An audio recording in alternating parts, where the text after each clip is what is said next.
Everybody wants the good life, but have you thought about what holds some of us back? Do you have an idea that you've been sitting on for a while but haven't took any action?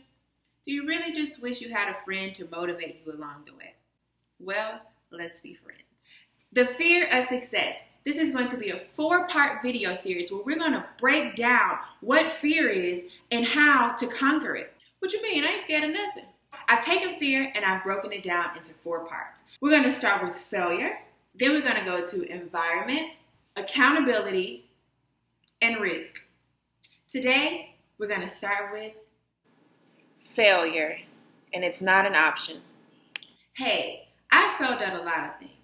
Truth is, you have to fail at a lot of things before you figure it out. But luckily, failure is only temporary.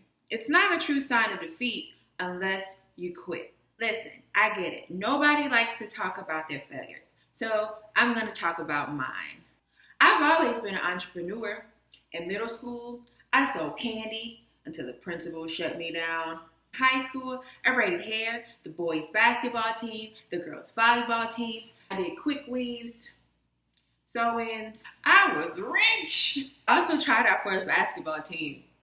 Major fail. I worked at the grocery store. I quit. I worked at Dairy Queen. I quit.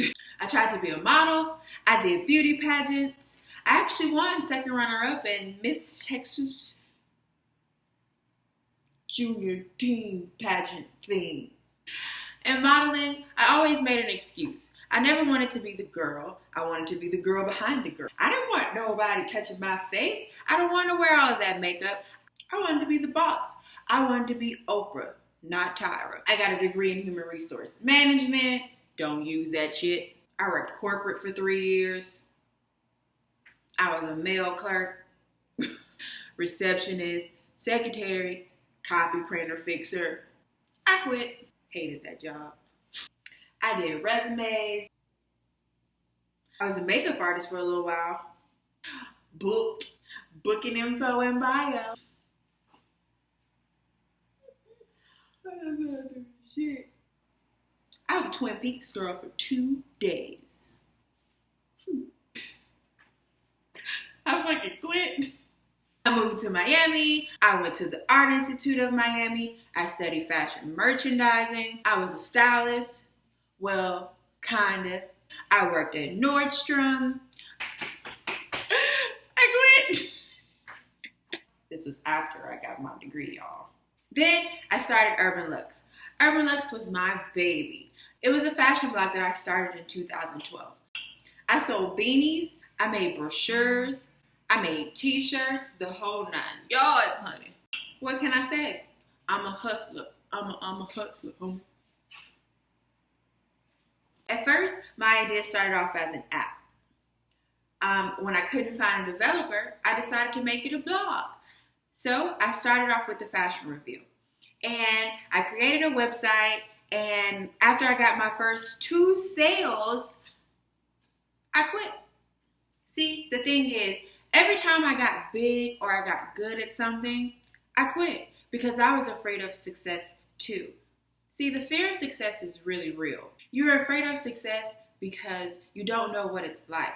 You're comfortable in your current situation, or you're afraid of what people are going to say about you, or you just don't know how exactly it is that you in particular can be successful. Maybe you don't have an idea just yet. Maybe you don't have a dream or a vision or a goal that you're trying to reach just yet. But that does not mean you will not be successful. You just have to start where you are, use what you have, think about what you're passionate about, and give it everything you've got.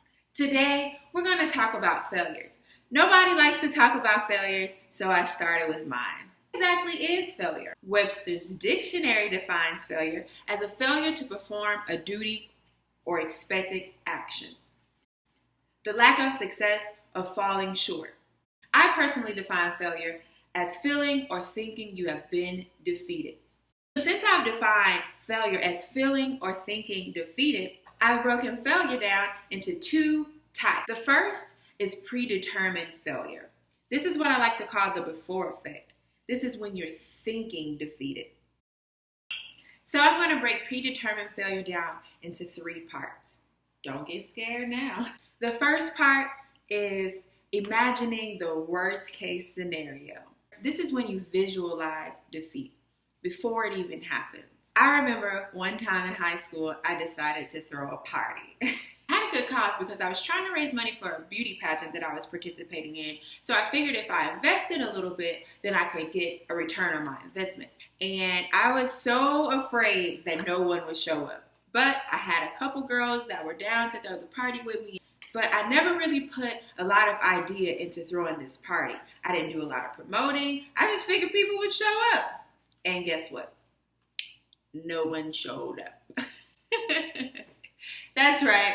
It was maybe about 10 people. That was including me, my friends, and the DJ. Okay? And that really taught me a lesson because I never really believed anyone would show up. I actually imagined that party being empty. I just knew that I wanted to throw a party and I wanted to be cool, but I never really put in the work to get it done. So therefore, I imagined the worst case scenario. What if nobody shows up? That's all I talked about the entire time. What if nobody shows up? And nobody showed up. The second part of predetermined failure is the thoughts of, I don't really know what I'm doing. There's so much competition out here. There's so many people already doing exactly what I'm doing. Who am I, little old me, to come out there and declare my victory? The truth is, there is no competition. The only competition is with you. No one on this planet Earth can do what God has put in you to do the way that you can do it. Guess what? The first person who made a chair wasn't the last person that made a chair. All right? You just improve on it. It's okay for someone to be doing what you want to do. All you need to focus on is doing it just a little bit better. Okay? No one knows what they're doing the first time around. The problem is everybody wants to be the master before they are a student. You have to be a student of life. You have to try. Just because you think you don't know what you're doing doesn't mean you actually don't. Start where you are, use what you have. Last and final part of predetermined failure is thinking you're not physically enough. This is when you feel like you're not strong enough. You're not big enough, not brave enough. You're not bold enough. Truth is, it's pure laziness. That's why a lot of people don't want to work out because they feel like if they get in the gym, they're not going to be able to breathe. They feel like they won't lose the weight. They feel like they won't be as small as they want to be. They feel like they won't get the 6-pack. They feel like, that they won't get the results that they would want to see physically. But at the end of the day, you're defeating yourself before you even get in the gym. All you have to do is get in the gym. All right, so now we're going to move on to the second type of failure. This is what I call the outcome of failure, the after effect when you are feeling defeated. The first part is reflecting and regretting. You've done this great thing, you've put your work out there, you put your reputation on the line, and then you sit there and you reflect on it, and you think, did I do it right? Was I good enough? Did I say the right thing? Are people going to listen? I don't know if I did it right. Stop it, okay? Just stop. There's no need to reflect or regret on something that's already done. All you need to focus on is learning from the experience. So go ahead, put it out there. Put your reputation on the line, because at the end of the day, nothing beats a failure but a trier. So now we're going to move on to the second part of the outcome of failure. Unrealistic expectations. So this is when you're not sure if people are going to support you. And that's completely understandable. We all have that feeling of getting on stage and nobody showing up. Crickets.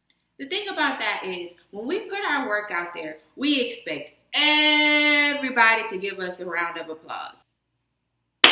But the truth is, that's not going to happen every single time. See, what's good for the goose may not necessarily be good for the gander. Is it gander? I think it's gander. You have to focus on who you can reach. If you have just one supporter, it doesn't matter if 100 other people that you expected to say something doesn't acknowledge you. If you have one person that it took their time to comment, to like, to share what you've done, You have to be willing to accept that as a supporter and then build off of that. That's all you need is one person, to be quite honest. And then the rest will come. Take your time, be willing to put yourself out there and not have unrealistic expectations. Take what you get, build off of that. And last but not least, in the outcome of failure. Part 3, when you do not have control over the outcome. See, let me tell y'all something. I was getting pretty good in middle school in the candy selling business. I actually turned my entire locker into a candy store. Oh, I had Capri Suns, I had honey buns, strawberry shortcakes, Airheads, Jolly Ranchers, brownies, oatmeal cream pie. I sold everything that wasn't nailed to the ground. And here comes the principal. You got a permit for this business? He shut my whole operation down. Candy store closed. Listen, if you get shut down, it's absolutely okay. That means you just need to find another way, or quite possibly your operation was illegal in the first place. So no worries, just find another way to get your product out there, get your services out there. Don't give up. That's the most important thing, is that you do not give up on yourself. All right, now it's time to get to the good stuff. How do we conquer the fear of success? There are 3 ways to conquer fear. You like that? 3 ways to do everything. First way is to fail fast and fail often. The faster you learn, the faster you earn. Listen, you might not get it the first time around. You might not get it the second, the fourth, the 1800. We're not gonna go 1800 because that just means you took it too far, okay? But the sooner you can get past doing it wrong, the quicker you can get to doing it right. Failure is inevitable, so don't be afraid to fail.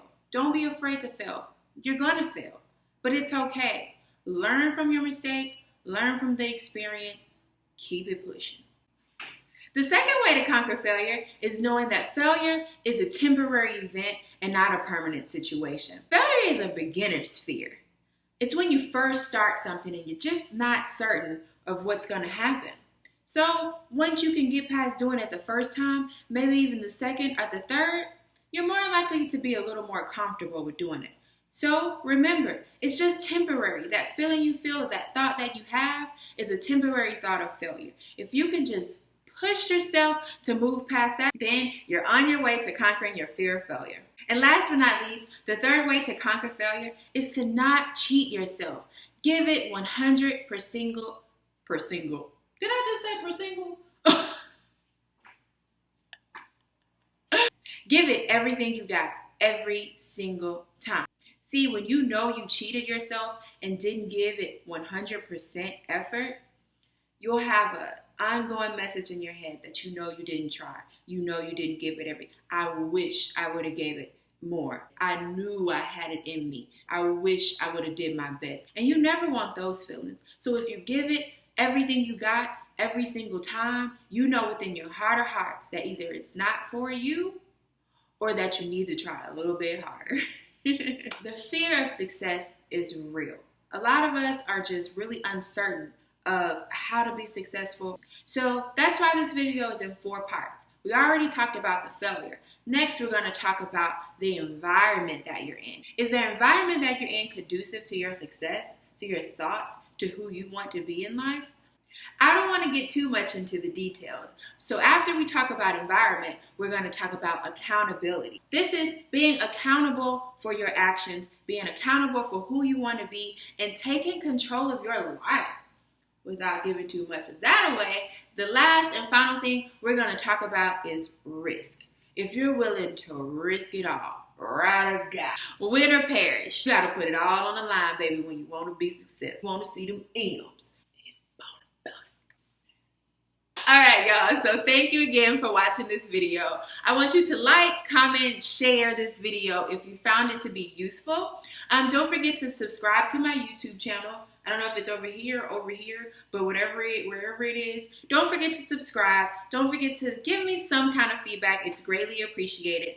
You can sign up for my free e-guide on my website, Andreya.com. It's 4 ways to get shit done. Can I say shit?